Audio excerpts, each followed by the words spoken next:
Bruce Toussaint. Europe 1 matin. Il est 8h37. Et sur Europe 1, voici la revue de presse de Natacha Polony. Bonjour. Bonjour Bruce, bonjour Julie et bonjour à tous. Aujourd'hui, mention spéciale pour la une du Courrier Picard. Picard, il est queer et de mode. Pardon ? Oui, ça veut dire le Picard est encore à la mode. Comme l'an dernier, le journal sort son numéro spécial en langue picarde, 4 pages et un cahier central avec des témoignages de lecteurs sur leur rapport à leur langue. Et franchement, l'actualité, elle est beaucoup plus sympathique en picard. Je vous donne un exemple. Oui. Xavier Bertrand, piche-dru à l'UMP. Je n'en peux plus des Brinlot. Ça veut dire Xavier Bertrand et la crise à l'UMP, j'en ai marre de ce foutoir.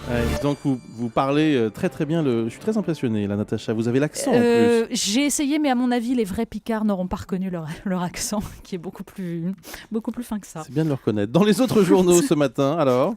Et dans les autres journaux, des mauvaises nouvelles. Ça fait presque 2 semaines que tout le monde se gondole avec l'UMP, mais il y a bien un moment où les vrais sujets ressurgissent et c'est dommage pour François Hollande. Donc la République du Centre l'annonce, le prix des carburants va repartir à la hausse. Ouais. Alors dans le Loiret, le département de la République du Centre, la fameuse baisse promise par le ministre des Finances Pierre Moscovici et qui doit s'achever en douceur, dit-on, d'ici à janvier, a été de 0,033 € par litre pour le gasoil et de 0,098 € par litre pour le samplon. Même pas un centime. Non, rien. Et le Parisien s'interroge. Qui a vraiment profité de la baisse ? Il analyse les reniements de François Hollande qui donc avait promis de bloquer les prix avant de se rabattre sur une baisse provisoire qui aurait dû déboucher sur un dispositif permanent. Il y a 2 articles côte à côte, c'est formidable. Les laissés pour compte du dispositif et ceux qui ont tiré leur épingle du jeu. Dans la première colonne, les automobilistes, le gouvernement, c'est-à-dire les contribuables, et les petits distributeurs. Et dans la deuxième colonne, les pétroliers et la grande distribution, eux, ils ont gagné. Alors, pour paraphraser Cocteau, il n'y a pas de gauche, il n'y a que des preuves d'une politique de gauche. Alors, tout ça arrive au moment où l'énergie revient au centre des préoccupations, puisqu'il y a le lancement du débat sur la transition énergétique. Les Échos résument. Énergie, la France à l'heure des choix. Et Sud-Ouest consacre 2 pages au sujet. Le journal rappelle notamment que la France paye moins cher son électricité grâce au nucléaire, d'où le choix politique à faire. La priorité est-elle de réduire les émissions de CO2 ou de se débarrasser du nucléaire ? En fait, un expert interrogé répond que la seule vraie priorité doit être de réduire la consommation d'énergie. Mais ça, on en est très loin. Penser à un autre modèle que la croissance, en fait, ça reste encore une gageure. D'ailleurs, Libération consacre 4 pages au fameux gaz de schiste. Oui, c'est la une même.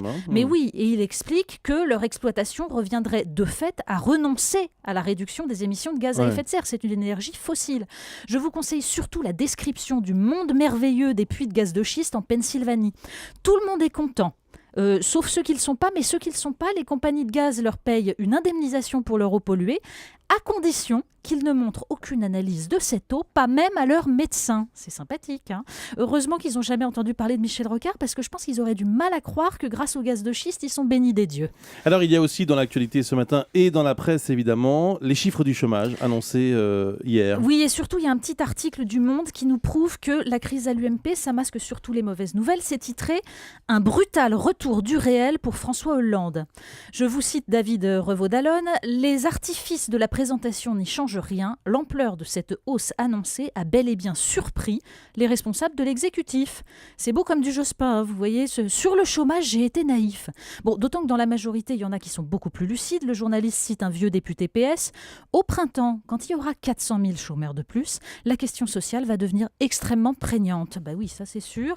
On pourrait conseiller à François Hollande et Jean-Marc Ayrault de lire les textes de l'économiste Jacques Sapir. Depuis des mois, il alerte sur le fait que la politique économique et monétaire européenne va nous coûter 50 000 chômeurs par mois.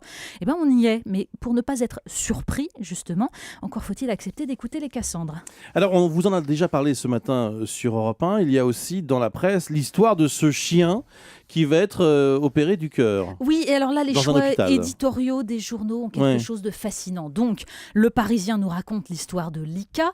Rappelons qu'il va être opéré bénévolement à l'Institut Montsouris, mais comme un être humain, après une souscription... C'est pas une clinique vétérinaire. Non, mais après une souscription de 3 000 € lancée par la SPA. Des gens ont donné pour ça. Bon, que ceux qui trouvent ça choquant regardent l'article qui est juste au-dessus, dans la même page. C'est un article sur les sans-papiers. Alors, il y a aussi des êtres humains qui, eux, vivent comme des chiens. Et dans Dans le Figaro, même chose, quelques pages après le même récit sur l'ICA, une chronique de Luc Ferry intitulée « Faut-il soigner tout le monde ?» L'ancien ministre pose la question du coût d'une chimiothérapie sur un malade en phase terminale d'un cancer. Mais bon, il le reconnaît, il y a toujours des miracles qui justifient le fait de soigner tous les malades. Simplement, ils ne devraient pas être soignés aux frais de la collectivité. Donc c'est une façon de plaider pour les assurances individuelles. Alors c'est vrai que pour l'ICA, en revanche, c'est bénévole, liberté, égalité, fraternité. On place la fraternité où on peut.